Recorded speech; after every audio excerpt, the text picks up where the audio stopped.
se retrouver, de s'accueillir les uns les autres. Hein. Ça fait de la joie. C'est une des joies du dimanche. Voilà, tout le monde est bien installé. Alors, je propose qu'on commence ce culte. On va commencer par un chant. Moi, j'aime bien commencer par un chant. Et donc, on va chanter ce chant qui dit notre foi, notre confiance en Jésus. Jésus, notre Sauveur. Jésus, notre Seigneur. Celui qui nous pardonne, celui qui nous purifie, celui qui nous console, celui qui nous guérit.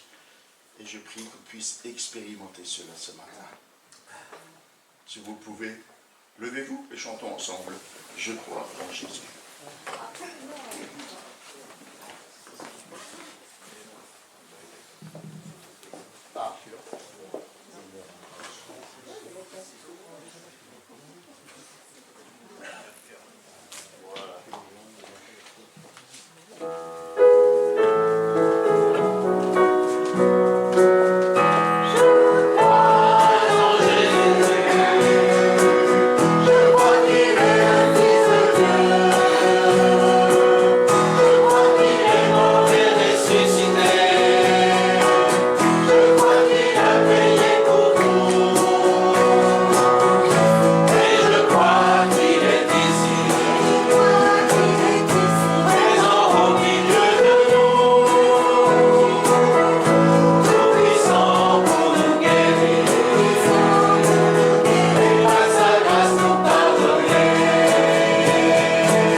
Soyez réguliers ici, que vous nous visitiez pour la première fois, que vous soyez là de temps en temps. Et je voudrais souhaiter une bienvenue particulière à Jean-Jacques et à Lydie. On s'est rencontrés qu'une fois, hein. Jean-Jacques se donnerait la parole tout à l'heure. Merci beaucoup. Voilà, on s'est rencontrés qu'une fois, hein, au début des années 2000. Quand j'ai fait une tournée pour la CIM, je suis venu jusqu'à vous un jour de neige. Je m'en souviens très bien parce que vous m'avez marqué par votre accueil, par ce qui émane de vous, hein, de grâce, j'allais dire. Vous m'avez vraiment marqué. Et donc, je remercie le Seigneur de pouvoir être à nouveau au bénéfice de votre présence. Et Jean-Jacques, merci d'avoir accepté de nous apporter une parole de la part du Seigneur. Je suis tellement reconnaissant.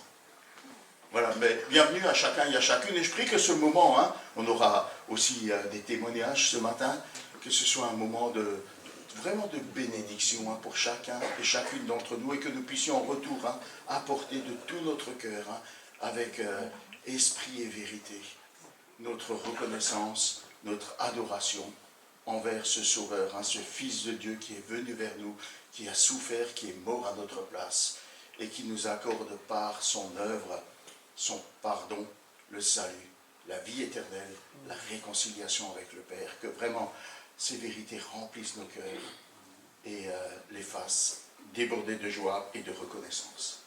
Je demande à Paul s'il veut bien démarrer ce culte par la prière. Oui, notre Père, en effet, quelle joie, quelle reconnaissance nous avons de pouvoir nous tenir en ta présence. Tu nous as ainsi réjouis, tu nous as pardonné par le sang du Seigneur Jésus qui est venu sur cette terre pour nous permettre de nous approcher de toi sans contrainte, parce que nous sommes pardonnés, nous sommes purifiés, nous sommes ainsi élevés jusque vers toi pour pouvoir ainsi jouir de ta présence et jouir de tes bienfaits. Que nous puissions ainsi être dans ta présence, non seulement maintenant, mais pour toute cette semaine, pour tous ces moments que tu as préparés pour nous. Nous voulons te remettre ainsi encore toutes choses à ta grâce.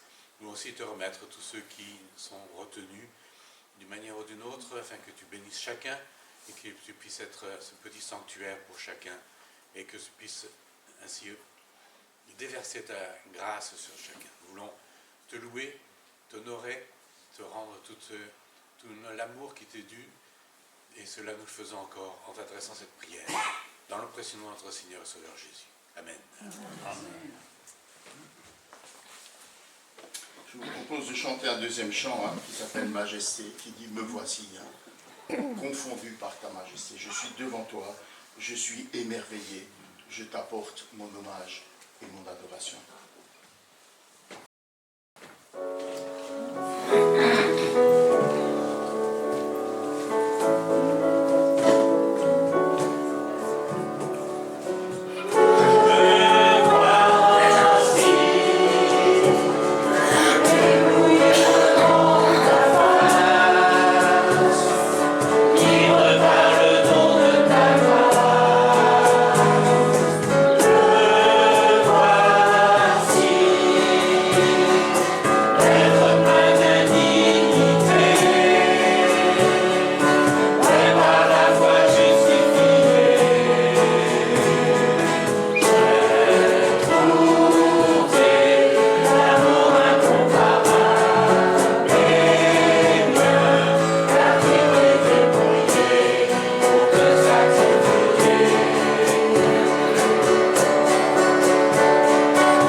Lisons le psaume 86, qui a cette prière de David qui fait l'expérience, qui fait appel à la grâce de Dieu et qui en fait l'expérience.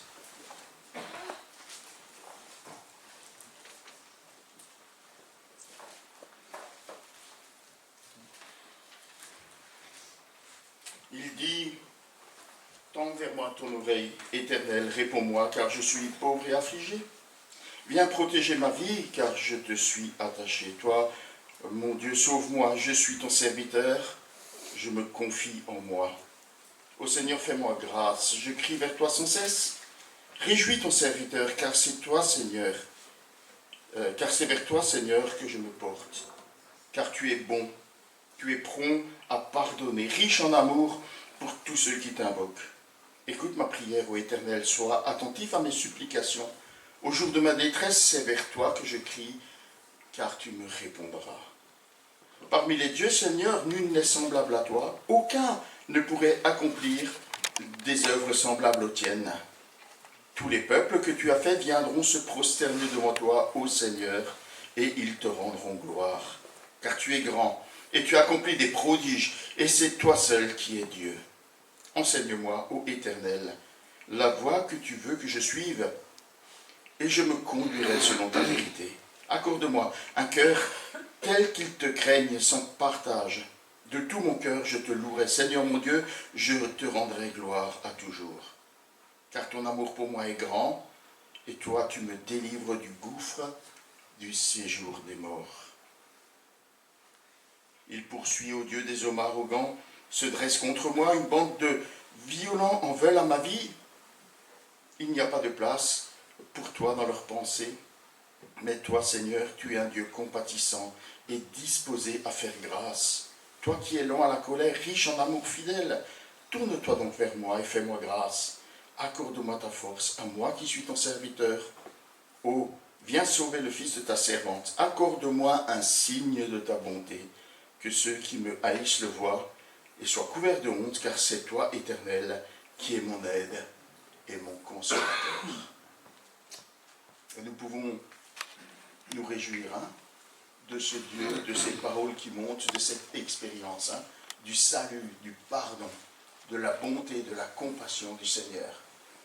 Et aussi avoir ce cœur devant Dieu, ce cœur droit, honnête, pour dire « Je veux te suivre, je veux marcher dans la droiture, dans la sincérité de cœur devant toi. » Que le Seigneur nous aide aussi ce matin à être d'une telle vérité devant lui, d'un cœur ouvert, transparent devant lui, pour le remercier pour son secours, son amour, sa grâce, mais aussi pour désirer de tout notre cœur. Vivre selon ses voies, selon ses pensées, selon ses commandements, selon sa nature. En Jésus seul est mon espoir. Et après ce chant, on aura des témoignages.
Daniel et Laetitia, ils sont parmi nous depuis quelques mois maintenant. Hein.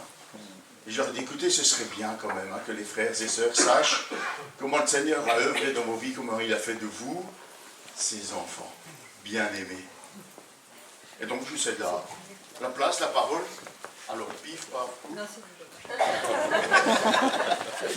Pile ou face. J'ai tout fait pour que ce soit mon épouse. Oui. C'est normal, il faut être courtois, mais elle m'a dit vas-y. D'accord. Vas-y alors. Ce que fait Dieu veut. Je voudrais déjà vous dire que je suis tellement heureux, très très heureux d'être parmi vous. Depuis maintenant, ça doit faire 3 mois, à peu près, et que je bénis mes frères et sœurs de notre petite assemblée. Et vous dire que je vous aime de tout mon cœur. Vous êtes vraiment précieux, vous m'apportez beaucoup, et vous êtes une réponse, une fois encore, à nos prières. Alors merci.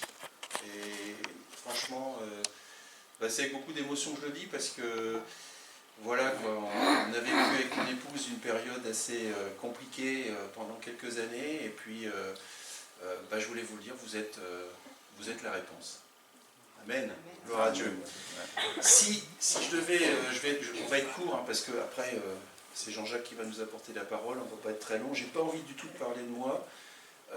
J'ai surtout envie de parler de la gloire de Dieu dans ma vie. Alors pour faire très très court, je suis d'une famille totalement athée.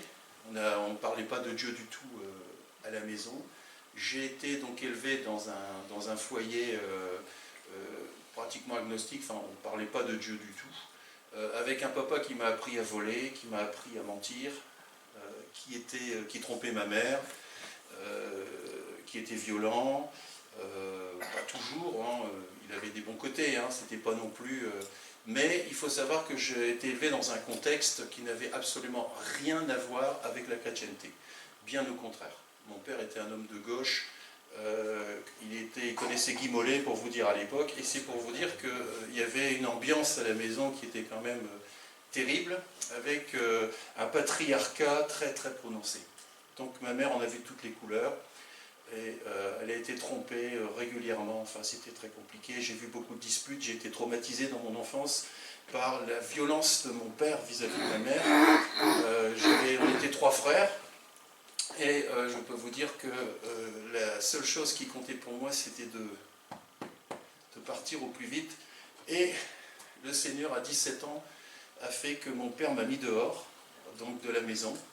Et il y a eu une violente dispute, mon frère a frappé mon père, et je me suis retrouvé dehors. On habitait en HLM, et j'ai appelé un ami, un copain, qui est venu me chercher, et qui m'a dit tu dormiras à la maison. Et à 17 ans, je me suis dit, mais qu'est-ce que je vais faire parce que c'était l'enfer à la maison. Et en fait, très très vite, je me suis dit, ce serait peut-être bien que je puisse partir à l'armée. J'ai devancé l'appel.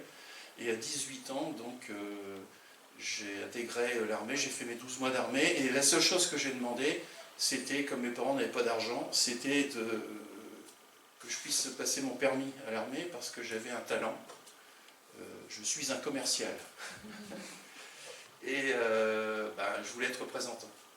Et donc j'ai intégré, voilà, tout simplement l'armée, et puis j'ai pu passer mon permis. Merci Seigneur. Et en fait, de là a commencé ma vie d'adulte. Donc j'ai quitté l'armée à 19 ans, et puis là j'ai commencé à... Voilà, mais avec l'héritage que j'avais reçu, je peux vous dire que c'était un sacré héritage, parce que Dieu n'existait pas, et on était vraiment dans ce qu'on appelle la dépravation totale. Et si j'ai un message ce matin à vous apporter, c'est de vous dire simplement que je lui dois tout. Je dois tout à une seule personne. Je dois tout à Jésus-Christ. Pourquoi ? Parce que je me suis rendu compte que ce que mon père était, eh bien je l'étais également. J'étais jaloux maladif, j'avais des gros problèmes de jalousie, j'étais violent parfois avec les femmes, j'ai vécu en concubinage avec 4 femmes, Et je peux vous dire que j'avais un pouvoir de séduction. C'est pas que j'étais pas Alain Delon, hein, vous voyez. On en parle beaucoup en ce moment, mais c'est pas que je m'interdirais même de dire que j'étais ceci ou cela. Non, mais j'avais un pouvoir, et c'est ce qui est grave, c'était diabolique, j'avais un pouvoir de séduction, donc les femmes tombaient dans mes bras, et j'en ai eu énormément. Et voilà, donc ça a été terrible pour moi parce que à la fois j'étais séducteur, mais en plus j'étais jaloux, donc j'avais une double vie. À chaque fois que je vivais avec quelqu'un, je la trompais, enfin bon. Et puis j'ai rencontré mon épouse, mon ange. Laetitia, c'est la femme de ma vie. Laetitia, c'est un ange. Laetitia, c'est l'envoyé de Dieu. Et Laetitia ne savait pas, on s'est mariés, j'avais 27 ans, elle en avait 23 et demi, et elle ne savait pas qui elle épousait. Mais elle était bleue parce que j'avais un pouvoir de séduction, et puis ben voilà. On s'est mariés au bout de 9 mois, très vite, on a eu 2 enfants. Et j'ai continué parce que on ne change pas, hein, sans Dieu. Et je peux vous dire que ce qui se passe pour moi, c'est pareil pour vous. Hein. Vous savez, il y a beaucoup de gens qui disent « Ah ouais, mais moi, j'ai pas fait ce que tu as fait, moi, j'ai pas... tu sais, moi, je suis quelqu'un. » Ben ouais, mais déjà, rien que ça, c'est de l'orgueil. Et donc, déjà là-dessus, il faut que tu sois brisé. Et donc, ici, dans cette salle, je vais vous dire, il n'y en a pas un pour acheter l'autre. Ne pensez pas que vous êtes mieux que ce que je suis, et que moi, je pense que je suis mieux que ce que vous êtes. Et c'est quoi la vie de Christ? En fait, c'est une vie transformée. Et ce qui s'est passé, c'est que j'ai épousé mon épouse, j'ai trompé ma femme pendant 8 ans. 8 années d'adultère. Et j'ai un jour avoué à mon épouse, 8 ans après, que ça faisait 8 ans, depuis le début de notre mariage, que je la trompais. Et oui. Et pourquoi j'ai fait cela? Parce que j'ai été invité, il faut savoir que j'étais tellement mal, parce que j'avais une double vie, j'étais tellement mal parce que je savais au fond de moi-même, excusez-moi, je vais être un peu grossier, quelle pourriture j'étais, parce que j'étais pourri, et il fallait que je cache tout ça. Mais un jour, j'avais ce désir finalement de trouver un sens à ma vie en me disant, mais bon sang, ce que tu veux, tu n'arrives pas à le trouver. Et donc je cherchais un sens à ma vie, mais je ne cherchais pas du tout Dieu, je ne voulais pas de Dieu, ça ne m'intéresse pas Dieu. J'étais un ennemi de Christ. Je n'en voulais pas. D'ailleurs, je disais souvent, c'est pas Jésus qui va payer mon loyer. Je l'ai mis, comme on dit Nachnor. Et en fait, je cherchais un sens à ma vie. Et j'en ai parlé un jour à une personne. Et cette personne m'a dit, écoute, je t'invite jeudi. On est allé avec mon épouse. C'était une invitation aux hommes d'affaires du plein évangile. À l'époque, il y avait des chapitres. Et c'est là que j'étais invité. Et il m'a dit, peut-être que là, je pense que là, tu vas trouver un sens à ta vie. Tu vas trouver la personne qui peut changer ta vie. Parce que moi, je lui disais ce que je vivais, mais je ne pouvais pas le dire à mon épouse. Et lui, il me disait, attends, mon pauvre garçon, mais tu t'es embarqué là dans un truc, c'est de la folie, quoi. Mais comment je pouvais me décharger de tout ça? Quand on a une nature, on a une nature, on ne peut pas se changer soi-même, c'est impossible. Et le pire, c'est que parfois, je trouvais que j'étais une victime. En fait, non. J'ai jamais été une victime, j'ai toujours été coupable. Je vais peut-être vous choquer, hein, mais on est tous coupables devant Dieu. Parce que la plus grande des culpabilités, ce qui nous rend coupables, c'est l'incrédulité. Et donc, nous sommes allés avec mon épouse aux hommes d'affaires du plein évangile, c'était le 5 mars 1994. 5 mars 1994, et là on se retrouve à une table avec une personne, avec une guitare, un Denis, et qui chante Jésus et tout. J'ai dit, oh Dieu, mon Dieu, mais qu'est-ce que je suis venu faire ici? Les bénis, oui, oui, et j'avais qu'une seule envie, c'était de partir. Et la personne dit, attendez, il va y avoir un témoignage. Et là, il y a un monsieur qui se lève et qui témoigne. Et ce monsieur, c'était le président des hommes d'affaires du plein évangile de France à l'époque, j'ai plus son nom. Et vous savez de quoi il témoigne? De son adultère. Il témoigne du fait qu'il avait un gros problème, une addiction à la sexualité, de son adultère. En fait, il était marié, et puis il part avec sa secrétaire, il divorce, il part avec la secrétaire, et c'était un PDG qui était du côté de Paris. Et moi, j'entends tout ça, et je dis, le gars, il déballe tout ça, comme ça, devant tout le monde. Mais je dis, mais pourquoi il fait ça? Mais j'ai su pourquoi il le faisait. Parce qu'il avait rencontré celui à qui il devait tout. Et je me suis dit, mais c'est fou quand même. Cet homme me parle comme ça devant tout le monde. Et puis à un moment, il dit, mais vous savez, j'ai été libéré. Vous savez ce que j'ai fait? J'ai quitté cette femme. Je suis parti revoir mon épouse. J'ai réépousé mon épouse. J'ai demandé pardon à mon épouse. Et aujourd'hui, je suis dans un état de repentance. Pas une seule fois la repentance, parce que quand on est à Christ, c'est un état de repentance permanent. Et là, j'ai dit, mais c'est fou. Cet homme a une vie transformée. Cet homme était ce que je suis. Cet homme, il est en train d'exprimer tout ce que je suis en train de cacher. Et c'était de la folie. Et Laetitia, il y a eu un appel à la fin. Et les pasteurs, il y avait quelques pasteurs qui étaient là, ont dit, si vous voulez donner votre vie au Seigneur, si vous voulez que votre vie soit transformée, changée, si vous voulez vivre une résurrection, si vous êtes en capacité de vous repentir, il faut se repentir. Parce qu'on n'est pas capable de venir de par nous-mêmes au Seigneur. On n'en est pas capable, on ne sait pas. On n'a pas une nature à aller vers Dieu. On n'a pas une nature à aller vers Dieu. C'est impossible qu'on vienne de vers Dieu de par nous-mêmes. On est responsable, certes, mais on ne vient pas, on ne veut pas de Dieu parce qu'on veut conserver le contrôle. Et je le dis toujours, on veut être quoi? Qu'est-ce qu'on veut être? On veut être simplement des croyants indépendants. C'est-à-dire, je crois en Jésus, Jésus c'est mon sauveur, il est super, oui, je prie Jésus, Jésus, j'en suis fou, mais je veux garder le contrôle. Et l'étape d'après, c'est d'être bouillant, dépendant. Bouillant, dépendant de Dieu. Et là, Laetitia, elle a dit, si cet homme connaît le Seigneur, elle ne savait pas, je la trompais. Si cet homme connaît Dieu, moi je veux le connaître aussi. Parce que cet homme, j'ai vraiment l'impression qu'il connaît Dieu, elle vous l'expliquera après. Et de là, Laetitia a donné sa vie au Seigneur, dans la prière avec des frères et sœurs. Et moi je me suis avancé, mais c'était pour être béni. C'était tout simplement pour me dire, après tout, si Dieu peut faire quelque chose pour moi, c'est génial. Par contre, je garde le contrôle. Je veux bien qu'il soit mon sauveur, mais surtout pas mon Seigneur. Il faut me laisser faire. Et oui. Et puis comment je vais faire? Puis là, ça a commencé. Comment je vais faire? Et puis tout doucement, tranquillement, j'ai commencé à aller... Laetitia est allée, on a commencé à avoir une première église, qui était l'église de la Réconciliation à Lille. Et de là, en fait, on a commencé à aller au culte. Moi, j'y allais pas. Laetitia était vraiment assidue. Elle a souhaité se baptiser, etc.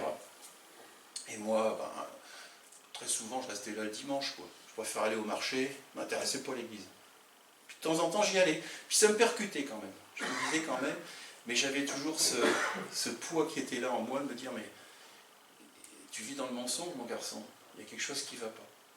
Et puis finalement, à peu près 1 an et demi plus tard, je vais être très franc avec vous, parce que souvent les gens me disent, mais comment tu es venu au Seigneur? Je dis, j'ai rien fait. C'est lui qui est venu me chercher dans une cuisine. Et c'est dans la cuisine de la maison.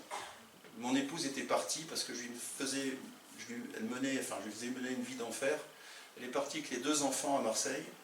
Elle voulait, à ce moment-là, elle n'en pouvait plus. Je me suis retrouvé tout seul chez moi. Et j'allais de temps en temps à l'église.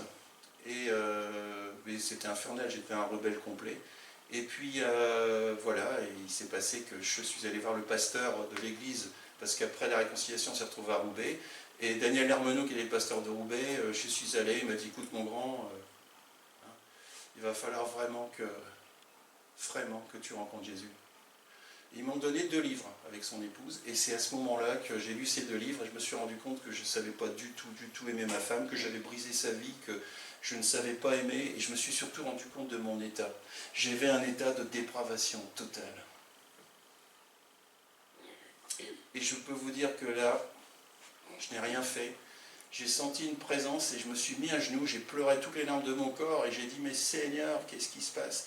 Et je vais être franc, je suis un pourri, un salaud, je vous le dis comme c'était ma prière. J'ai tout donné au Seigneur, j'ai dit, mais qu'est-ce que j'ai fait? J'ai brisé la vie de ma femme, je la trompe depuis 8 ans, et puis mes enfants vont être malheureux, mais qui suis-je? Et là, je ne savais pas pourquoi je disais ça, j'ai dit, je t'ai jamais reconnu, mais c'est une honte ce que je fais, c'est une honte, mais je me prends pour toi. Mais qui suis-je pour me prendre pour toi? Et ça sortait tout seul. Et après, j'ai senti une paix monumentale. Et c'est à ce moment-là que j'ai été visité par le Seigneur. Et j'ai compris depuis lors, que je n'avais rien fait pour aller vers Dieu. Mais que c'est Dieu qui nous choisit. Que c'est Dieu qui vient vers nous et qui m'avait accordé sa grâce. Frères et sœurs, tout est grâce. Ne croyons pas que nous pouvons, comme cela, décider, je viens à Dieu, je repars de... Non, non, non, je vous le dis, je n'ai rien fait. Mais dans son amour, dans sa sainteté, dans sa justice, il est venu me chercher. Et depuis là, j'ai commencé à l'adorer. Et pour terminer, je vais vous dire, souvent, on a été dans l'église pentecôtiste avec mon épouse pendant 25 ans. Et vous savez, c'est vraiment la religion de l'expérience. L'imposition des mains, le parler en langue, le Saint-Esprit, on en parle à tout va. Mais vous savez ce qu'est la puissance de Dieu? C'est une vie transformée. Frères et sœurs, vous ne pouvez même pas imaginer ce que j'étais. C'est une honte, ce que j'étais. C'est une honte. Et il m'a pardonné. J'ai mis des années à me pardonner. J'ai mis des années pour le mal que j'avais fait à ma petite femme. Et je me suis dit, mais on s'en va où? Je peux vous dire que j'ai eu mon pasteur de Douai, il n'y a pas très longtemps, il m'a dit, de toute façon, Daniel, si vous n'aviez pas connu le Seigneur, il y en a un des deux qui serait mort. Jésus est venu. Jésus m'a tendu la main. Il m'a dit, Daniel, tu ne peux pas te pardonner ce que tu as fait. Tu ne peux pas même venir de toi-même à moi. Mais moi, je viens te chercher. Mais je dis, pourquoi tu viens me chercher? Pourquoi moi? Mais je ne mérite rien. Je ne suis rien. Et j'ai compris mon état. J'ai compris que je n'étais rien. Et je vous le dis encore aujourd'hui, je ne suis rien sans lui. Et mon message de ce matin, c'est je lui dois tout. Mais il y a une chose, c'est que je suis passé de Jésus Sauveur à Jésus Seigneur.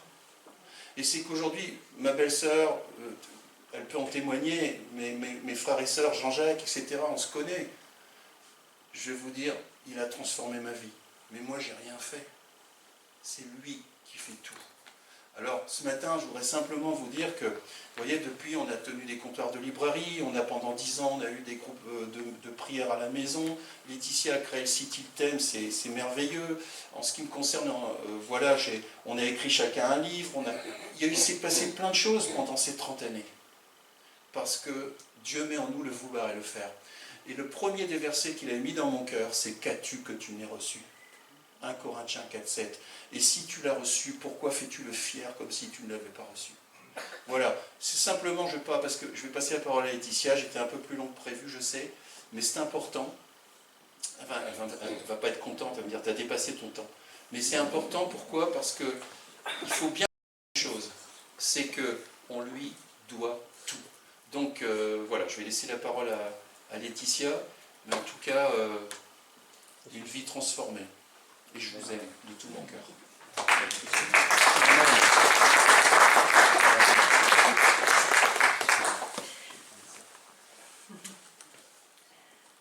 Alors moi, j'aime pas parler en public du tout, mais bonjour à toutes et à tous. Je vais essayer aussi d'être courte. Hein. Alors moi, j'ai été élevée dans une famille catholique. Voilà, moi, il y avait de la croyance.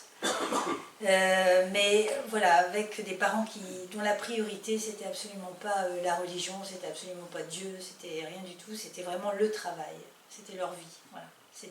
Donc nous, c'est pas qu'ils nous aimaient pas, mais bon, on était vraiment poussés à travers tout ça, quoi. Et donc on a beaucoup manqué d'amour, beaucoup de communication.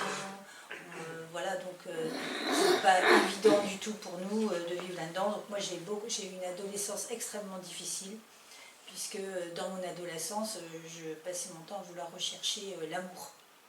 Et puis forcément c'était pas évident parce que je le trouvais pas. Et donc j'ai été une adolescente suicidaire. Et j'ai fait plusieurs tentatives de suicide parce que cette quête d'amour, elle était introuvable. Et donc j'étais très mal dans mon adolescence, j'ai fait plusieurs tentatives de suicide, jusqu'au jour où j'ai rencontré Daniel. Donc moi je vais très vite.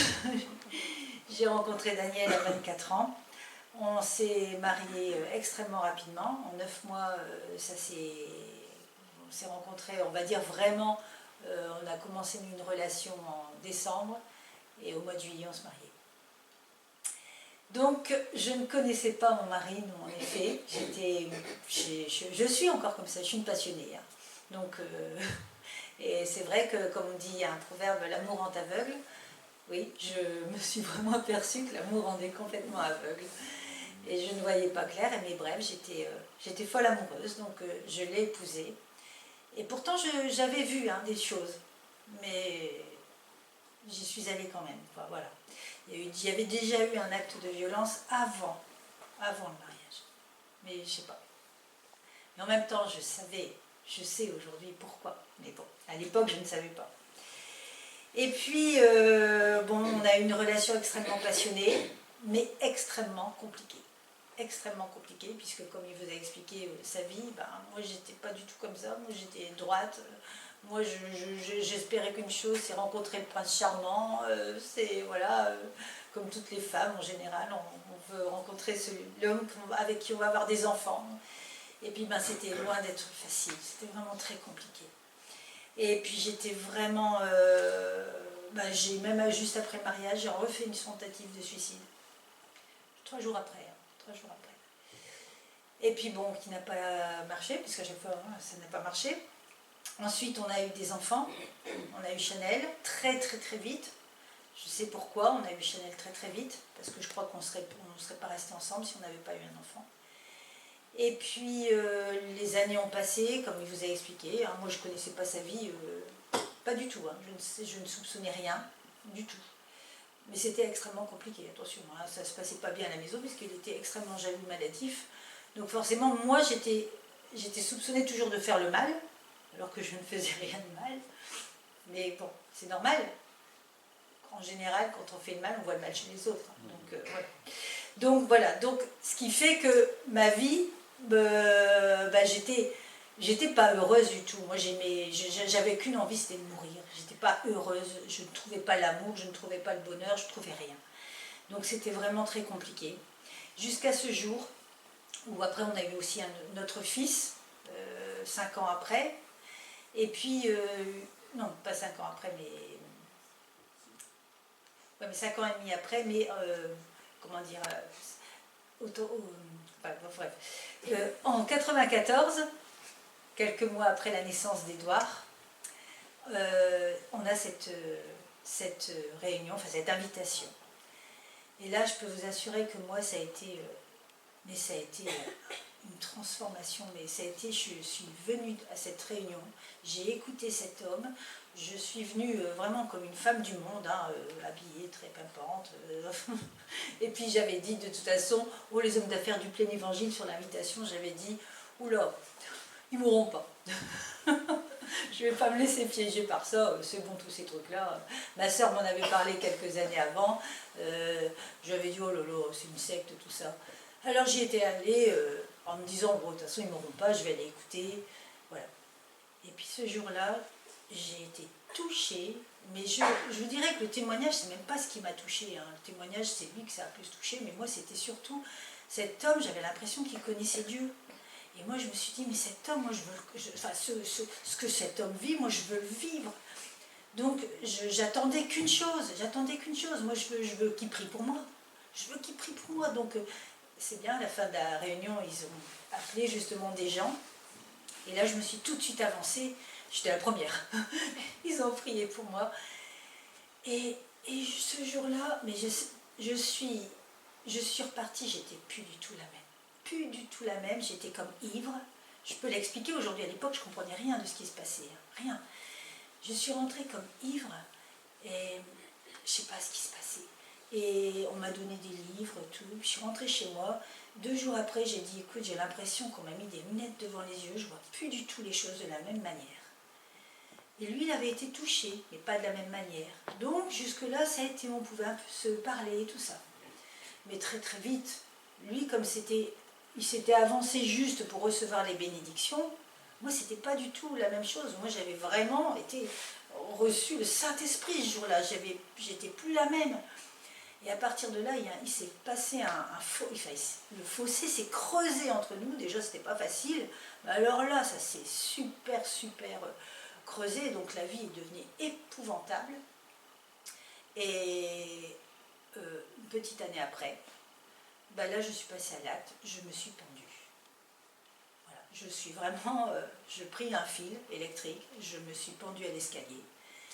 Et Daniel, Daniel est parti promener le chien. Et pendant qu'il est parti promener le chien, je me suis pendue. Parce qu'on venait de se disputer, j'en pouvais plus, je n'en pouvais plus. Et puis, ben, un miracle du Seigneur, parce que le Seigneur ne voulait pas que je parte. Ne voulait pas, c'est tout. Mais moi, je voulais vraiment partir, j'en pouvais plus. Et le Seigneur m'a... Enfin, Daniel sait dans quel état j'étais, parce que moi, je ne me souviens plus de tout ça. Mais toujours est-il, c'est que, voilà, j'ai pas de séquelles. J'ai entendu, vous savez, le Seigneur, quelques années après, il m'a fait entendre un témoignage de gens qui avaient dépendu leur fils et que leur fils était resté vivant, mais un légume. Et quand j'ai entendu ça, j'ai dit, Seigneur, tu veux me parler pour me montrer ta puissance, comment même là encore, t'as non seulement pas voulu, mais après tu m'as montré que j'aurais pu être comme ça en plus. Et tu n'as pas voulu que je sois comme ça. Bref, donc ça a été là. C'était pas facile parce que malgré tout, moi, en sortant, quand il m'a dépendu, moi, c'était terrible parce que moi, je voulais pas, j'en pouvais plus, donc j'avais pas de solution. J'avais beau crier à Dieu, rien ne changeait, rien, c'était terrible. Et j'avais plus la force. Et puis j'ai eu des frères et sœurs qui sont venus un mois après, qui ont vraiment prié pour moi. Et ce jour-là, j'ai été vraiment visitée très fort par le Saint-Esprit. Et ce jour-là, c'était terminé. Terminé. J'ai plus jamais eu envie de vivre. J'ai eu qu'une envie, c'était j'aimais la vie. J'aimais la vie. Ça y est, ça démarrait, tout démarrait. Et ça a été extraordinaire. Et puis à partir de là, moi quelques mois après, je suis partie parce que Daniel vraiment me pourrissait la vie, mais d'une manière très très puissante. Et là, je suis partie avec les enfants. J'ai demandé à ma sœur, elle m'a accueillie. Et puis elle était à 1000 km, donc j'étais au moins sûre d'être un peu en sécurité. Et puis là, pendant ce temps-là, Dieu s'est occupé de Daniel en me mettant à part. Et puis Dieu s'est occupé de Daniel et il vous a expliqué ce qui s'est passé. C'est là où vraiment, et moi je peux vous dire que quand je suis rentrée de ce séjour, j'ai vu que mon mari n'était plus pareil. Je l'ai vraiment vu. Il y avait du travail, parce qu'après je vais vous expliquer, mais en tout cas ce jour-là c'était fini. Il a reçu vraiment le Saint-Esprit en lui, et c'était, après il y avait tout un chemin comme nous tous, de toute façon. Et puis, voilà, donc jusque-là, je vais dire ma vie, oui, mais on était dans l'église pentecôtiste. Je m'étais extrêmement bien repentie. J'avais une vie vraiment consacrée, tout était pour Dieu, je m'étais baptisée, je comprenais ce que j'étais, ce que Jésus avait fait, tout ça. Et puis on a été, éduqués entre guillemets dans l'église pentecôtiste, et tout n'est pas mauvais, puisqu'on a grandi là-dedans, on a eu des enseignements qui n'étaient pas jetés, qui étaient bons. Mais à côté de ça, il y a eu de plus en plus, j'ai eu plusieurs phases dans ma vie chrétienne. On va dire qu'il y a eu cette phase où je suis sortie du monde, où je suis vraiment, j'ai découvert le Seigneur. Mais vous savez, la première phrase que j'avais ce jour-là, quand je l'ai rencontré, c'était « Je veux le connaître comme cet homme le connaît ». Et c'était mon but, connaître Dieu. Et j'ai toujours eu cette soif de connaître. Donc mais j'ai eu une vie quand même de patachon, parce que ça n'a pas été facile au début. On démarre tranquillement, et puis il y a eu on a été dans une église, après on a déménagé, donc on est allé dans une autre, où là on a été extrêmement, ça n'a pas été, donc de là ça a été compliqué, et on a quitté l'église pendant 3 ans. Et là je ne voulais plus entendre parler de l'église, j'étais dégoûtée, déçue, je ne voulais plus du tout en entendre parler. Et puis grâce à un frère on est revenu, et là on est allé dans une autre église, et là c'était toute une période de restauration. Mais pas vis-à-vis de Dieu. J'aimais toujours Dieu, mais l'église, c'était un vrai problème. Et puis là, c'était une période de restauration. On a été bien. Mais alors, l'enseignement, c'était vraiment d'un léger, pas possible. Bref, donc Dieu a permis tout ça. Jusqu'au jour où un jour, il y a encore eu un souci dans cette église. Donc on a dit, on part. Mais je remercie le Seigneur, parce que ces départs ont fait qu'on a toujours progressé. Et dans cette assemblée où on était, c'était très léger, et on est arrivé dans une assemblée où pour la première fois de notre vie, c'est-à-dire 15 ans après, on nous a prêché la croix. Et là, j'ai eu à ce moment-là, dans l'arrivée de cette assemblée, j'ai eu comme une prise de conscience. Il y avait une prédication, le prédicateur, je ne sais plus ce qu'il a dit, et là j'ai dit à partir de demain matin, je me lèverai à telle heure tous les jours, je ferai ça, ça, ça, ça. Et puis terminé, maintenant je me lève. Voilà, c'est tout pour toi Seigneur. Et là, à partir de là, j'ai plus jamais dérogé à la règle. Hein. J'ai toujours continué mon cap, toujours. Le Seigneur s'est servi de moi, le pasteur m'a donné la responsabilité des femmes dans l'église, qui était une grosse assemblée quand même. Et puis là, j'ai commencé mon petit chemin tranquille, mais tout doucement. Ce qui s'est passé, c'est qu'il y a eu encore une fois des choses qui se sont passées, où il y avait le péché dans l'église, où on ne disait rien, on laissait tout faire. Je suis allée voir le pasteur, parce qu'on souvent on discutait ensemble, et puis je lui ai dit, mais tu ne peux pas laisser faire ça. Et puis bon, ça a été encore une fois pas accepté, et tout. Donc j'ai dit, bon, moi je pars de là, parce que moi le compromis, j'en veux pas. Et on n'arrivait pas à s'entendre. Bref, on s'est très très bien quittés. Mais cela dit, moi je ne pouvais plus aller nulle part. C'était que ça, voilà, le laisser aller, on laisse tout faire, on ne reprend pas les gens, on ne les fait pas avancer. Quelque part, je me disais, mais il n'y a pas d'amour, Voilà, on laisse les gens s'illusionner. Et puis, on est parti de là, et c'est comme ça que le Seigneur l'a mis dans le cœur. Mais vous savez, quand on est parti, on pleurait. Hein. On n'était pas content de quitter, on pleurait parce qu'on ne savait plus où aller. On était vraiment dans une tristesse forte. Et puis, le Seigneur nous a conduits, on a acheté un mobil-home, on est allé voilà, peu importe, on est allé à Étaples, et à Étaples, on est allé dans une toute petite assemblée. Et là, je passe vite les détails. C'est à partir de là où le Seigneur m'a... En fin de compte, c'était une assemblée baptiste. C'est la première fois, moi je pensais que comme on était pentecôtistes, on allait les réveiller. Et puis en fin de compte, le Seigneur, il nous attendait là pour nous conduire différemment. Et puis j'ai eu dans mon cœur d'étudier la souveraineté de Dieu. Et là, mais je suis passée d'une rive à une autre. Complète. Ça, je me dis, mais ça, c'était affolant. J'ai l'impression que je comprenais plein de choses on ne m'avait jamais parlé. Jamais. Oui, la croix, oui, il n'y avait pas de problème. Mais le reste, la grâce, la souveraineté de Dieu, j'en entendais pas parler. Et tout ça, c'est pas mon pasteur, là, dans cette nouvelle assemblée, qui m'a enseigné. C'est juste qu'à ce moment-là, j'ai eu envie de découvrir par moi-même, et j'ai été étudiée par moi-même, et j'ai découvert tout ça par moi-même. Et là, à partir de là, nous, on a eu notre petit groupe de maison, notre église de maison, parce qu'on ne savait plus où aller, parce qu'on n'est pas resté à Étaples, étant donné, c'est là où on a rencontré nos frères et nos sœurs, là-bas, et à partir de là, moi je passe les étapes, on est arrivé à Brédune, et puis maintenant on est avec vous, et j'espère qu'on y sera pour très longtemps. Voilà. Donc moi, ce que je veux dire simplement, c'est toute la gloire à Jésus. Parce que, comme le dit mon mari, sans la grâce de Dieu, c'est une chose que je comprends de plus en plus. Vraiment, je le dis de plus en plus. On me dit, oh, on est sous la grâce, on le dit tous.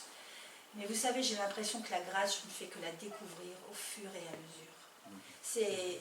Parce que c'est au-delà de notre intelligence, au-delà de ce qu'on peut, de notre humanité. Voilà. Et aujourd'hui, je me dis, mais gloire à Dieu, parce que si Dieu n'avait pas intervenu dans ma vie à tous les niveaux, mais je serais plus là, je ne serais pas là de toute façon. Alors voilà, je veux vraiment lui rendre à lui et à lui seul toute la gloire. Amen.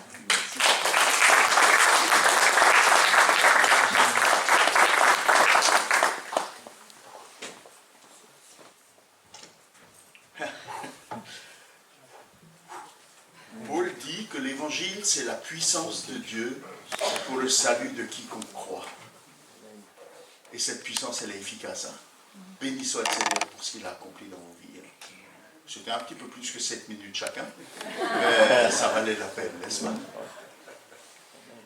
On va chanter. Hein. Je suivrai mon Seigneur et mon Maître. Je me suis engagé avec lui, je me persévérais avec lui. On va laisser sortir les petits et les grands. L'heure est déjà passablement avancée. Hein. Voilà. Donc on va laisser sortir les enfants, on va chanter « Je suis vraiment Seigneur et mon Maître » et Gabriel va nous conduire dans le temps du Seigneur. Ça va?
Bonjour à tous.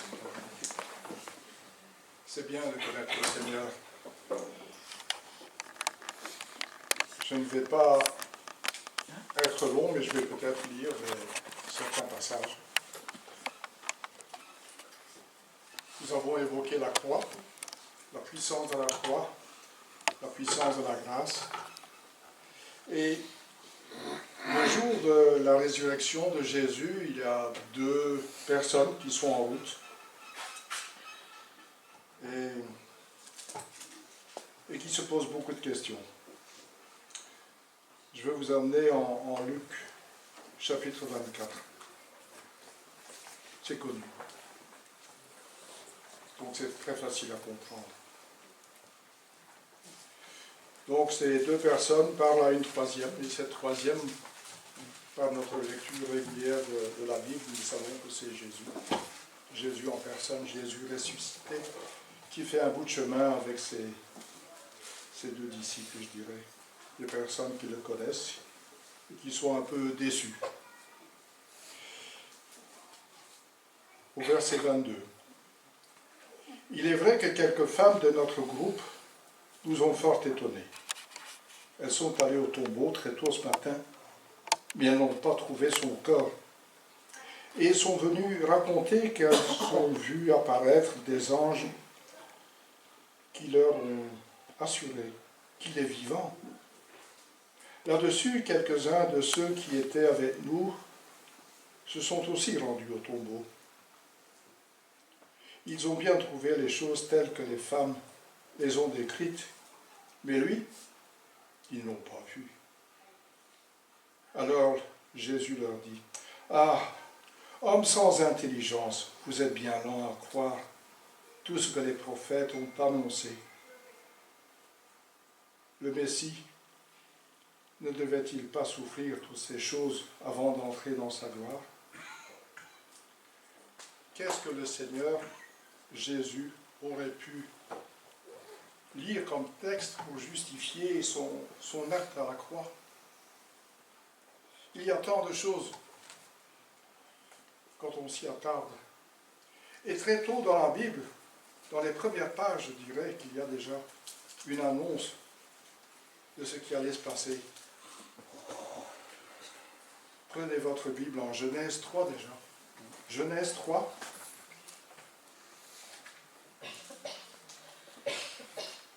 L'homme et la femme viennent d'être tentés.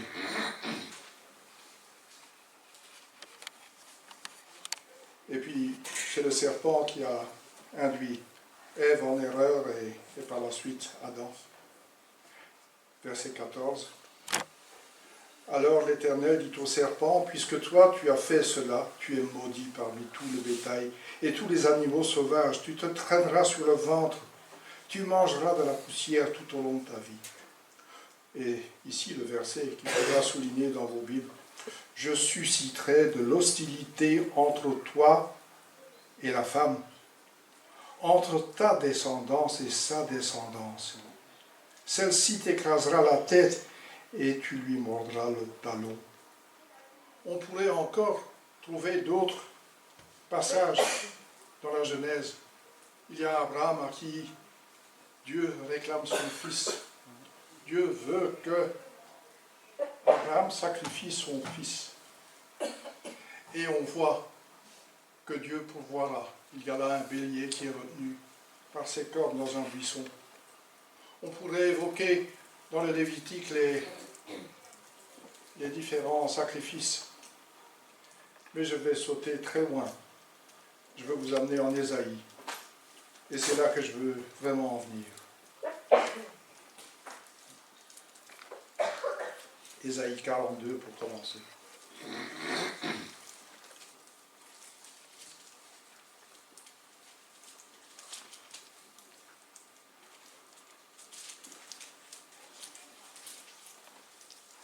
Tout a été décidé à l'avance. Et nous sommes les bénéficiaires de cette grâce. Ésaïe 42, verset 1er. Voici mon serviteur que je soutiens, celui que j'ai choisi, qui fait toute ma joie. Je lui ai donné mon esprit, et il établira le droit pour tous les peuples. Mais il ne criera pas. Il n'élèvera pas la voix. Il ne la fera pas entendre dans les rues. Il ne brisera pas le roseau qui se ploie et n'éteindra pas la flamme qui faiblit. Mais il établira le droit selon la vérité. Maintenant, je saute au chapitre 52.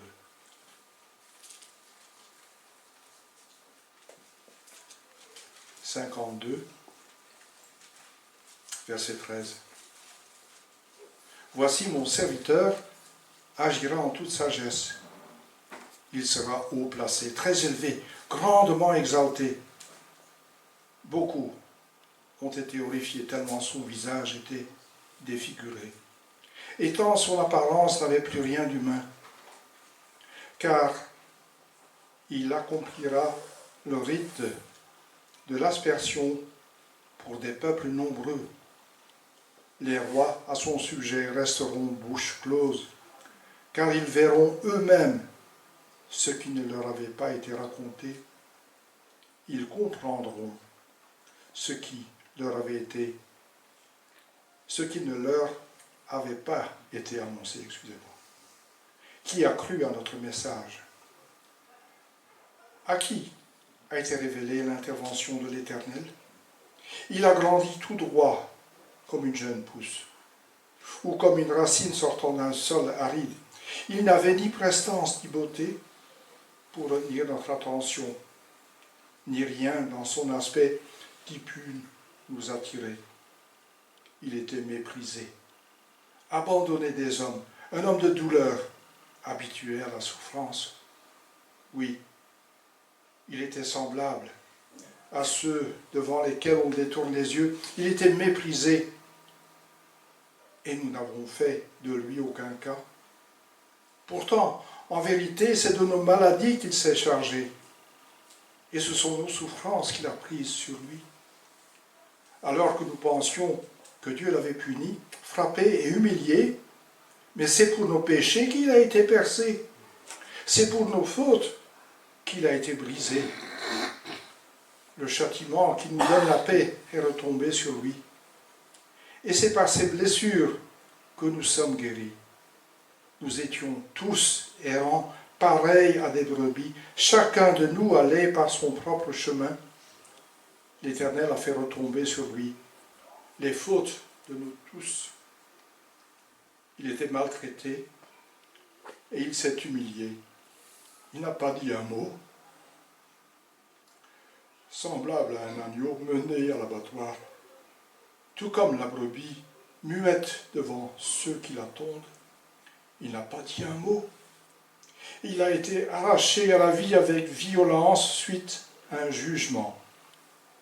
Et qui parmi les gens de sa génération s'est soucié de son sort lorsqu'on l'a retranché du pays des vivants? Il a été frappé à mort à cause des péchés que mon peuple a commis. On a mis son tombeau avec celui des criminels et son sépulcre avec celui des riches, alors qu'il n'avait pas commis d'acte de violence et que jamais ses lèvres n'avaient produit la tromperie. Mais il a plu à Dieu de le briser par la souffrance, bien que toi, Dieu, tu aies livré sa vie en sacrifice de réparation. Il verra une descendance, il vivra de longs jours et il accomplira avec succès ce que désire l'Éternel. Car après avoir tant souffert, il verra la lumière, il sera comblé. Beaucoup de gens le connaîtront et pour cela, mon serviteur, le juste, leur accordera le statut de juste et se chargera de leurs fautes. Voilà pourquoi je lui donnerai une part avec ces gens nombreux. Il partagera le butin avec la multitude, car il s'est dépouillé lui-même jusqu'à la mort et s'est laissé compter parmi les malfaiteurs, car il a pris sur lui la faute ou les fautes d'un grand nombre. Il a intercédé en faveur des coupables. Nous avons compris que le Seigneur n'est pas mort en vain, qu'il n'est pas ressuscité en vain. C'est pour nous, c'est pour faire de nous une famille qui se serre les coudes. Nous avons besoin les autres, nous l'avons encore entendu dans les témoignages de ce matin.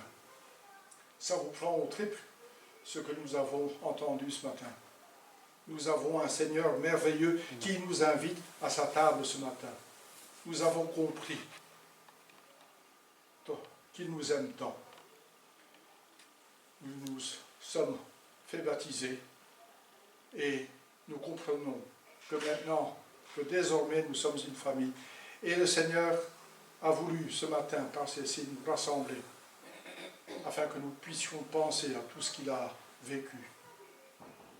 Ce qui est merveilleux dans les évangiles, c'est qu'on ne parle pas des souffrances du Seigneur Jésus.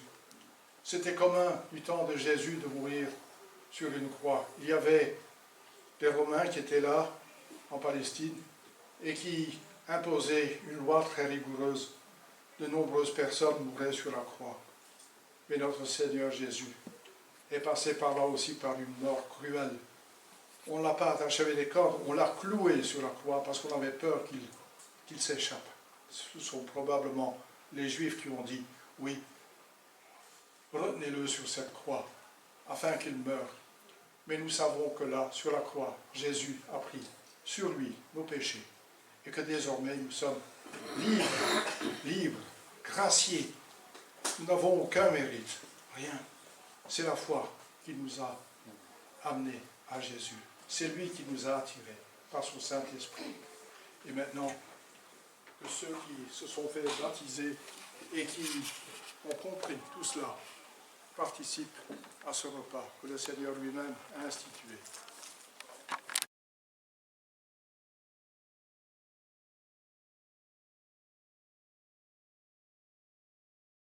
Voilà, un petit mot de présentation avant de te céder la parole, Jean-Jacques.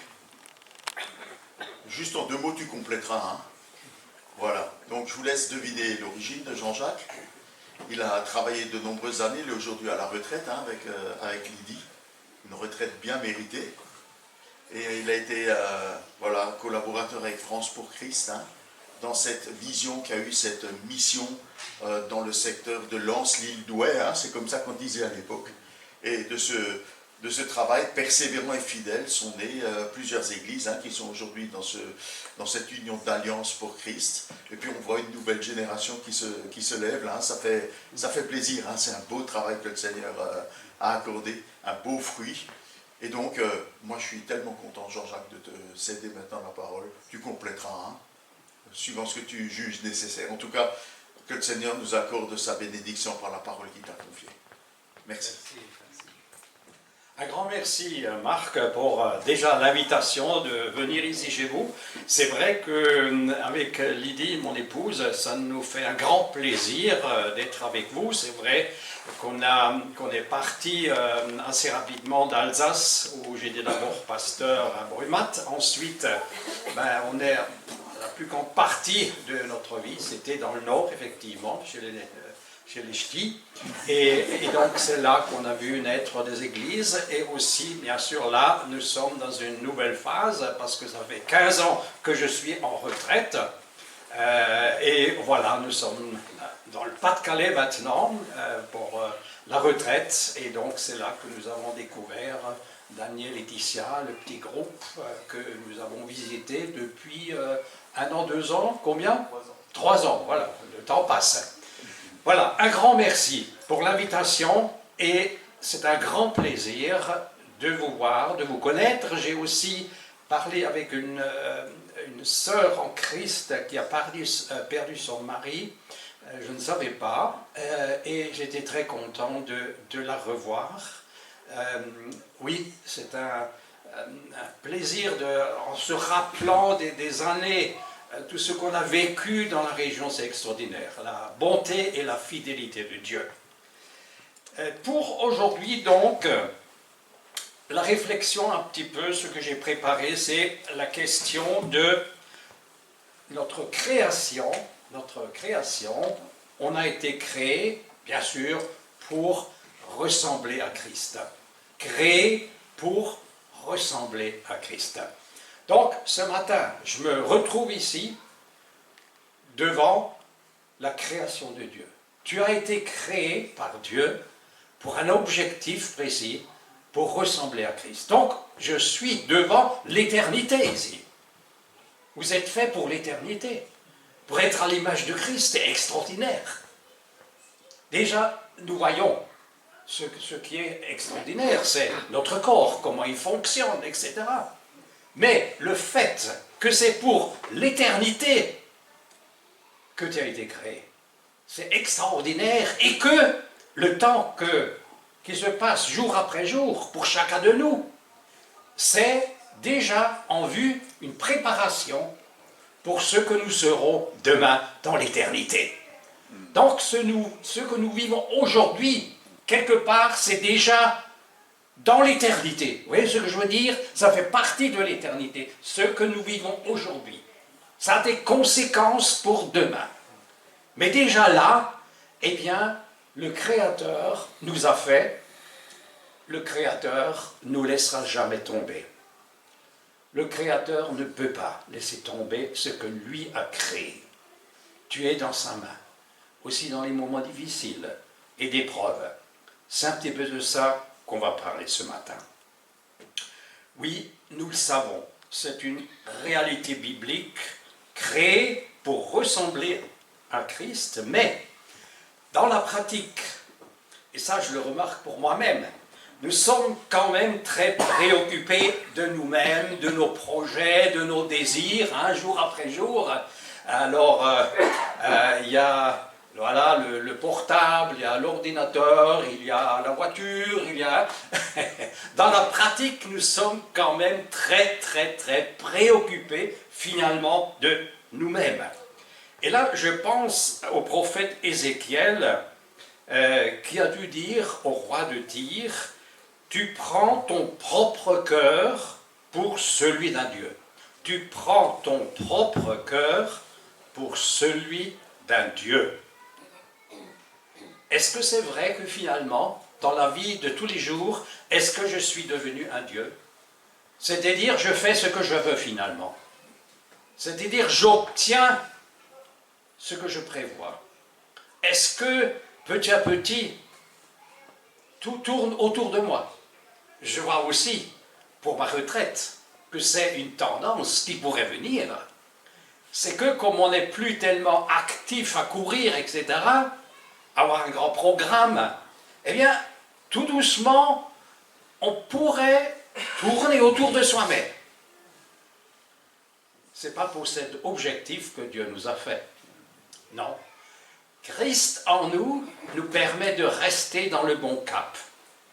Comme nous l'avons entendu dans le témoignage, nous devons des fois être bousculés fortement. Et c'est vrai que c'est un privilège que Dieu nous corrige, que Dieu nous permette toujours à nouveau que l'essentiel dans mon cœur soit le Christ et son programme, aussi son programme pour la vie de tous les jours.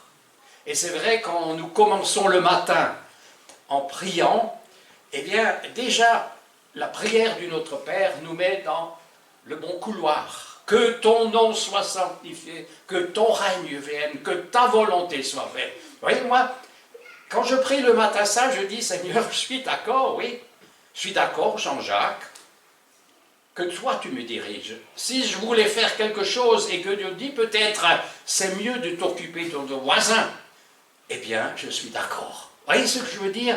C'est que lui, il a certainement des fois un autre programme que moi. Et nous devons rester dans cette attitude de soumission, de dépendance, de joie pour être à son service, de joie d'aller dans le sens aussi de l'éternité, même dans des choses que je ne comprends pas. Il y a des choses, des épreuves que je ne comprendrai jamais. Mais finalement, ces épreuves nous ont conduits plus près de lui. Mieux dans sa ressemblance, mieux dans ses projets et dans sa pensée. C'est vrai, il y a Ézéchiel qui dit aussi un autre, au pharaon d'Égypte, il lui dit,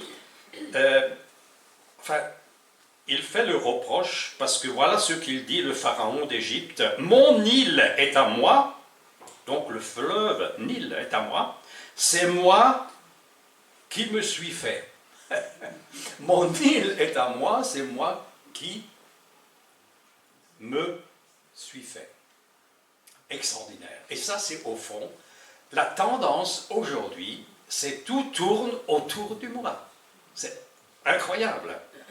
Et c'est vrai, déjà le psalmiste, au 4-7, il dit, « Ils sont nombreux ceux qui demandent d'où nous viendra donc le bonheur. » C'est vrai, avant tout, on cherche la facilité, on cherche, voilà, ce qui fait plaisir.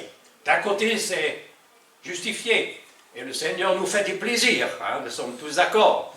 Mais ce n'est pas l'essentiel. Alors il y a quelqu'un, un psychologue anglais, Adrian White, qui a interrogé plus que 80 000 personnes afin d'établir une carte mondiale du bonheur. Alors, il a retenu 5 critères.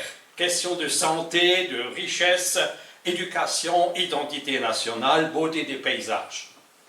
Et en faisant ce travail, dans tous les pays, il a remarqué la France. La France vient quand? À la 62e position.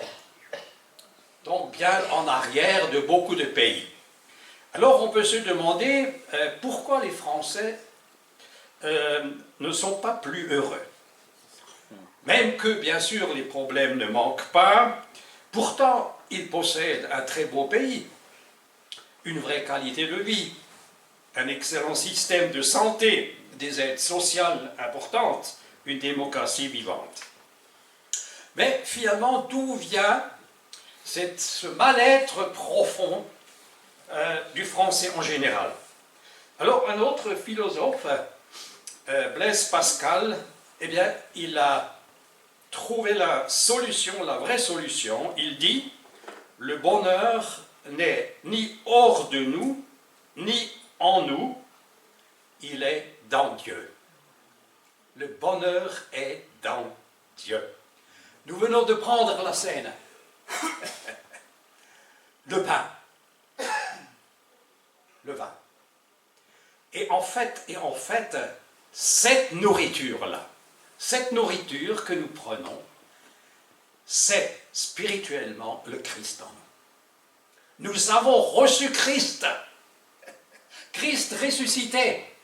Et c'est pour ça que, cher enfant de Dieu, tu vas ressusciter. Parce que tu as reçu le Christ mort et ressuscité. Et c'est ça l'essentiel de ma vie. Et si c'est ça l'essentiel de ma vie, effectivement, Blaise Pascal avait raison. Le bonheur, ce n'est pas à côté, ce n'est pas dans moi, c'est en Dieu, à travers le Christ. Oui, c'est vrai que c'est ceux-là qui nous accordent vraiment la joie, la paix intérieure. C'est vrai qu'il y a beaucoup de témoignages qu'on entend aussi des personnes qui, à travers Jésus-Christ, ont reçu vraiment cette paix, cette vie. Et je pense à un témoignage qu'on a entendu avec mon épouse dernièrement. C'est un combattant d'Hezbollah qui habitait en Iran et qui est allé au Pakistan. Et au Pakistan, il a été enfermé. Pourquoi? Parce qu'il n'avait pas les papiers nécessaires d'identité. Donc il était en prison. Mais au Pakistan, en prison, il était avec un chrétien. En prison. Et alors, ils ont discuté ensemble, bien sûr. Et le chrétien lui dit, mais tu sais qui nous a mis en prison? C'est Dieu. C'est Dieu qui nous a mis en prison. Parce que le chrétien, il savait, Dieu a un projet. Mais ce combattant d'Hezbollah, il était furieux quand il a entendu le nom de Jésus. Il voulait le tuer. Mais finalement, le travail de Dieu a continué et ce combattant, eh bien, s'est converti parce qu'il a rencontré lui-même le Christ.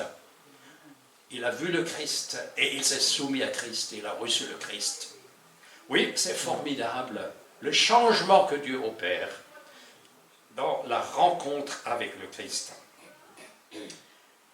Maintenant, c'est vrai, les épreuves, c'est difficile, mais l'apôtre Jean, on connaît ce passage quand il dit « Mes frères, regardez comme un sujet de joie complète les diverses épreuves auxquelles vous pouvez être exposés. » Je pense que chacun de nous, il pourrait expliquer quelle est pour le moment son épreuve.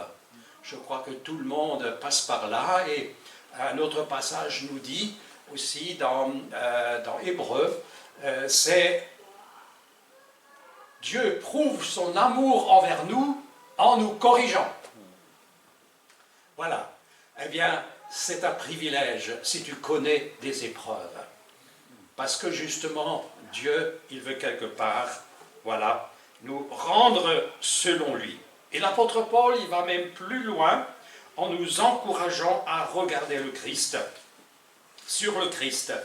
Et c'est vrai, quand il dit « Nous tous qui le visage découvert, contemplons comme dans un miroir la gloire du Seigneur. » C'est vrai, en regardant à Christ, eh bien, notre foi va dans le sens de ce que Christ est et qu'il veut nous donner. Il y a un prof qui m'a une fois dit en Suisse, j'ai fait mes études près de Bâle, et puis là, il y a un professeur qui a dit, mais si tu veux ressembler à Christ, eh bien, regarde à lui. Regarde à lui.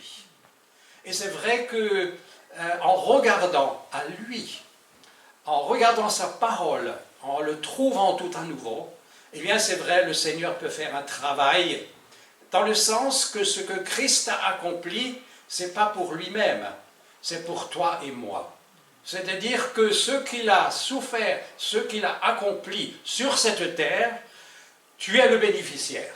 C'est-à-dire ce que lui a fait, ça te concerne et tu peux te l'approprier dans la vie de tous les jours. Disons, sa richesse, tout ce qu'il a donné, tout ce qu'il était, au fond, il a fait pour que ça rentre dans ta vie. Et c'est ça, disons, la foi en lui permet que je sois bénéficiaire de lui-même, de sa grâce, de son amour, de sa fidélité. Oui. Il y a quelqu'un qui a dit aussi par rapport aux épreuves, aux difficultés, que Dieu nous permet aussi souvent de rester dans une joyeuse insécurité. Rester dans une joyeuse insécurité. C'est vrai, de nature, on voudrait des comptes largement au-dessus. On voudrait, voilà, une bonne santé, on voudrait une bonne voiture, une maison qui n'a pas de problème d'isolation. Enfin, voyez, les désirs qu'on peut avoir. Mais Dieu nous laisse aussi dans l'insécurité. On remarque souvent dans notre ménage, on est très content des fois quand justement, au point de vue des ressources, c'est un petit peu au-dessus. Voyons, on peut dire, ah, maintenant on pourrait éventuellement acheter ça et ça. Mais d'habitude, vous savez qu'est-ce qui arrive? Peut-être chez vous c'est pareil. D'un seul coup, il y a un problème, il faut aller chez le dentiste. Tout ce qu'on pensait là, c'est parti. Et même il y a un trou maintenant. Hein? Vous voyez le prix des dentistes. Hein? Alors, oui, mais Dieu nous permet de rester dans une joyeuse insécurité. Oui, Dieu permet surtout que nous restions attachés à lui, à ses promesses, et que l'essentiel soit pas le budget, que l'essentiel soit vraiment lui. Oui, les épreuves forgent aussi notre caractère, et ça vous pouvez, comme nous avons entendu dans le témoignage de Daniel et Laetitia, oui, dans notre vie chrétienne, eh bien, nous ne sommes pas seuls. Et nous avons besoin de vis-à-vis, aussi de frères et de sœurs dans l'Église, pour pouvoir avancer dans la question de notre caractère. On a besoin d'être confrontés. Et c'est vrai que c'est utile, cela. C'est pour ça que, surtout, continuer à être fidèle dans l'Église, dans les réunions de prière, tout ça, parce que ça, justement, ça nous aide aussi par rapport à notre caractère. Oui. Alors, c'est vrai que, par rapport aux souffrances, je vais quand même préciser que la souffrance ne sauve pas et n'est pas bonne en soi. Au fond, ce n'est pas la souffrance qu'il faut chercher, mais ce qui ressort de la souffrance est positif. Dans l'épreuve, des fois on ne comprend pas. Et des fois même, dans l'épreuve, on pourrait, comment je veux dire, réagir d'une mauvaise manière. On pourrait peut-être même, quelque part, aller contre Dieu, dépenser contre Dieu. Pourquoi est-ce qu'il permet cela pour moi?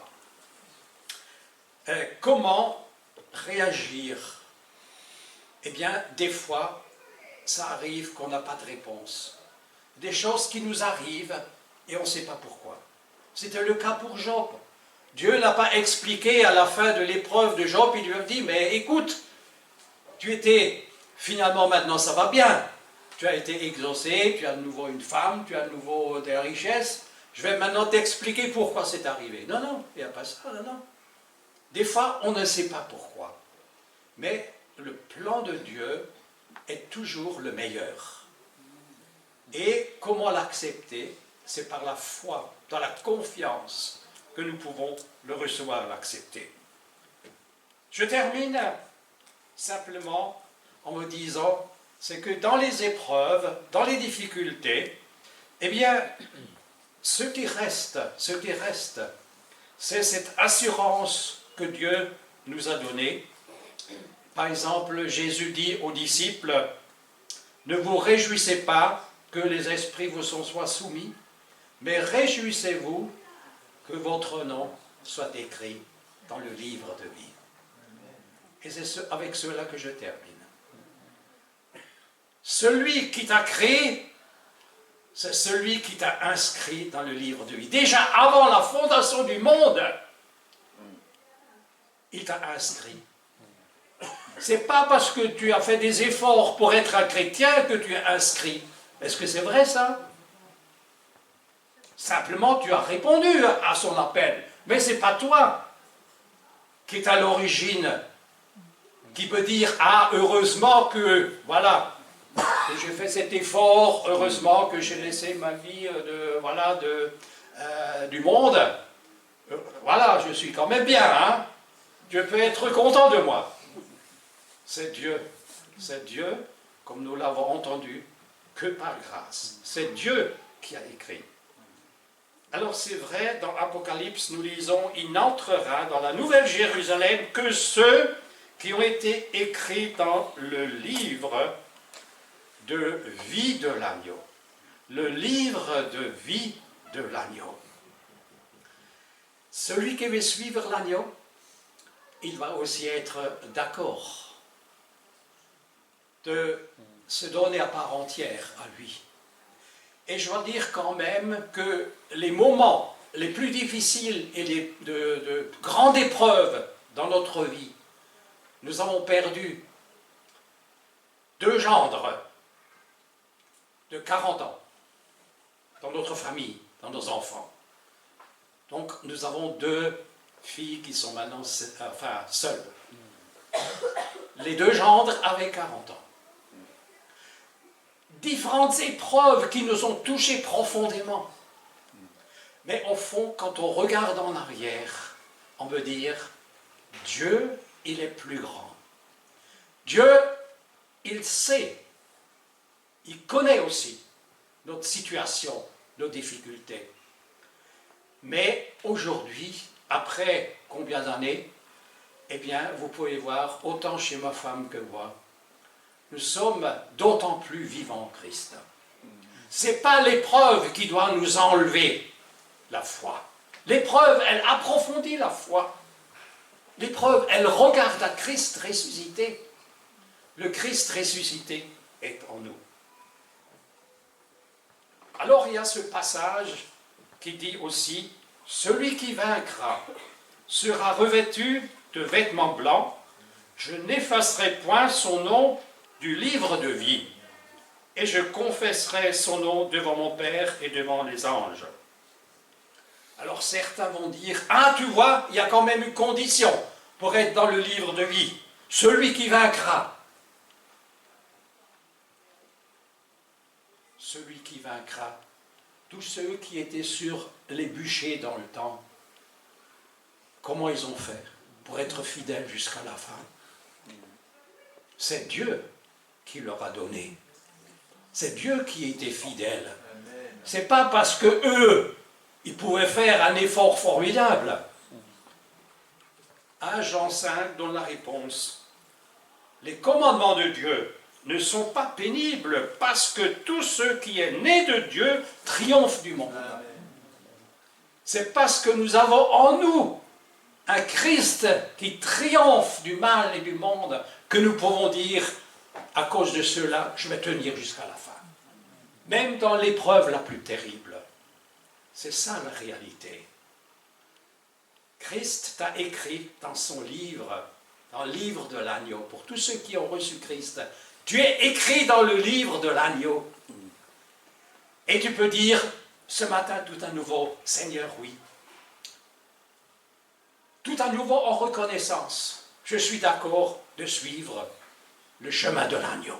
Le chemin de l'agneau, il te conduit aussi dans certaines insécurités, certaines questions de toi-même, où tu remarques certaines choses que tu n'as même pas vues, où tu es finalement quand même très égoïste, ou très autoritaire, et pas tellement rempli d'amour pour ton voisin, pour certains de ta famille. Ça, c'est le chemin de l'agneau. Le chemin de l'agneau nous conduit toujours à nouveau à genoux, dans la repentance, mais dans la foi que Christ a tout accompli. Quel chemin merveilleux!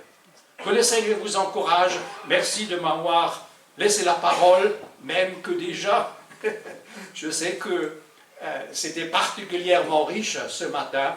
Merci encore pour cet encouragement que j'ai pu vous donner. Que le Seigneur soit béni. Nous prions encore ensemble. Seigneur, c'était un grand privilège d'être ensemble ce matin. Merci pour ta parole, pour ta bénédiction. Surtout, merci pour Jésus, qui lui-même est venu dans la pauvreté, acceptant le sacrifice ultime, afin que nous soyons enrichis, pas seulement pour le salut, mais pour l'éternité d'être tes enfants bien-aimés, et de pouvoir aussi être avec toi sur la nouvelle terre et le nouveau ciel.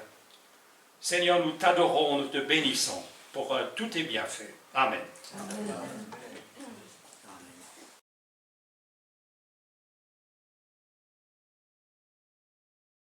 Ah, quel dimanche béni, hein?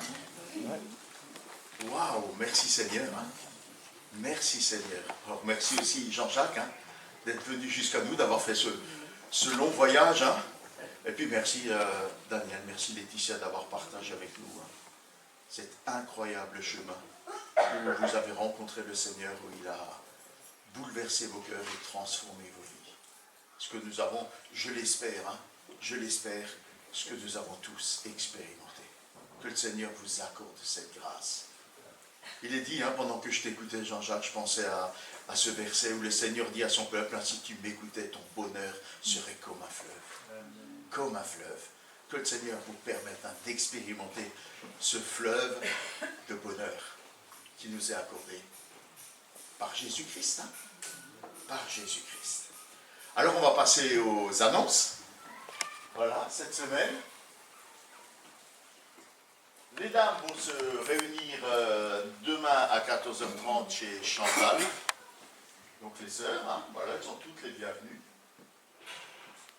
Je regarde, bah, habituellement, Carmen, tu me fais un signe, oui? C'est juste? Ouais, c'est bon, c'est juste. Très bien.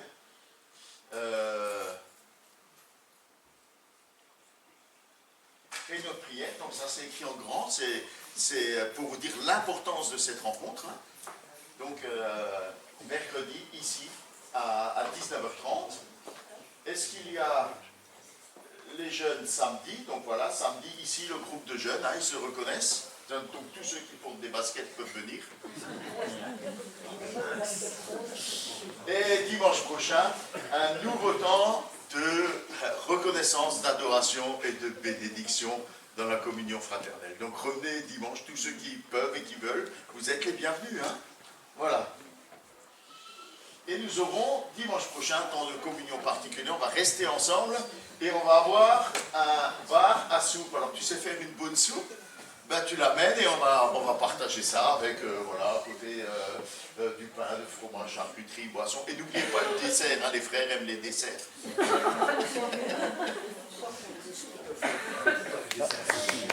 Alors Sylvie, joyeux anniversaire. Et puis il y a un jeune homme aussi, hein, qui a Isaac a son anniversaire aussi aujourd'hui. Hein. Donc voilà, vous pouvez les embrasser, les féliciter et leur accorder, leur souhaiter la bénédiction du Seigneur hein, pour cette année, cette nouvelle année qui s'ouvre. Hein. Voilà, donc je crois que c'est à peu près tout. Est-ce qu'on a des nouvelles à partager? Non, tout va bien. J'allais vous parler de Guy, mais il est là. Guy, on est tellement heureux hein, de te revoir, voilà, masqué, protégé, mais écoute, voilà, ça donne de la joie à nos cœurs. Tu embrasses Micheline de notre part, d'accord hein? Et on va conclure sur ce chant. Ah, pardon, ici, il y a... Oui? Je voudrais simplement vous donner des nouvelles de Merzouk. Ah oui, vas-y. Et je l'ai lu il y a tout avant d'arriver. Oui. Hein, donc il est toujours là-bas dans le Valenciennois. Et il faut prier. On a prié, on a eu la victoire pour que l'arrêté du préfet soit cassé. Et le préfet a encore une semaine avant qu'il puisse faire ses démarches pour demander son titre de séjour. Alors il espère que le préfet ne va pas réagir. Il dit, t'affole pas, il s'en va. Hein. Il est muté. Il y en a un autre qui va arriver. Hein. Donc ça ne devrait pas trop mal se passer. Il faut quand même qu'on continue à prier hein, pour que les choses puissent se mettre en place et qu'il puisse faire sa demande au niveau de l'OFURA. Sinon, il nous fait saluer à tous. Il m'a dit surtout, salut bien tout le monde, on pense à vous tous. Merci beaucoup. Ils sont pas malheureux pour ça. En tout cas, ceux que j'ai rencontrés n'étaient pas malheureux hein, d'avoir pas été à l'école hein, cette semaine. Voilà, je voudrais vous dire que la part de Vernouk, il pense bien de tous, hein, il salue tout le monde. Ah ouais. Et il faut continuer à prier pour eux. On persévère dans l'intercession en sa faveur. Hein. Voilà. Donc, on va clôturer ce culte par un chant, hein, en redisant que Jésus est notre Sauveur. Nul n'est comme lui. C'est avec lui que nous voulons persévérer cette semaine. Mais si nous pouvons persévérer, comme tu nous l'as rappelé si justement, Jean-Jacques, c'est parce que nous pouvons compter sur lui. Pas sur nous, hein, sur lui. C'est en lui que nous nous confions pour cette nouvelle semaine et que dans l'insécurité que cette semaine va nous faire vivre hein, et traverser, ben, qu'il soit notre rocher solide, celui qui nous donne l'assurance que son amour est indéfectible. Chantons ensemble. Ô Jésus mon Sauveur.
Bon dimanche et bonne semaine à l'abri de l'amour de Dieu. Merci.